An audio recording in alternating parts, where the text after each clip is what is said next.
Are business-to-business calls really exempt from all of the telemarketing rules? They are not. Thankfully, B2B calls are exempt from many of the rules, but not all.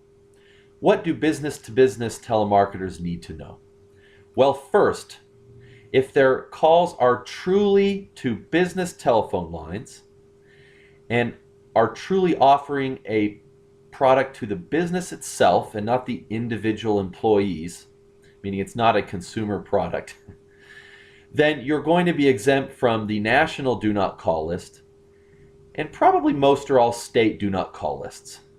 There are some exemptions. For example, in the state of Colorado, there is a Supreme Court case from a few years ago finding that home-based businesses are protected by Colorado's state do not call rules. But under the national do not call list and most of the state do not call rules, true business-to-business calls are exempt. Those consumer do not call lists were designed to protect consumer numbers, not business numbers. Here is a very, very important caveat. Even though legally, technically, you may be exempt, all business-to-business telemarketers should still seriously consider scrubbing against all federal and state do not call lists. Why? Because it reduces the risk that you will accidentally call a consumer. And it will absolutely cut down on the instances when you call a dual purpose or mixed use line. There has been a significant amount of litigation over the last couple years against B2B companies who were only trying to call business lines but ended up calling private lines that had just been used for some limited business purpose. There is no well-settled law on what makes a business line a business line.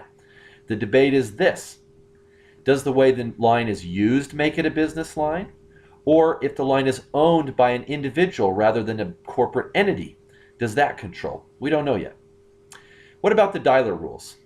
Well, business calls are subject to the same cell phone rules that business-to-consumer calls are subject to, meaning B2B telemarketers may not auto-dial any cell phone, even a business cell phone, without prior express written consent. Also, a business may not send a pre-recorded message or artificial voice to any cell phone, even a business cell phone, without prior express written consent. Thankfully, however, at least under the federal telemarketing rules, business landlines have no protection from robocalls. This means that if a number is owned by a business and used for business purposes and it is genuinely a business line, whatever that really means, then it has no protection from auto-dialed calls or pre-recorded messages. Note that some states have more restrictive laws.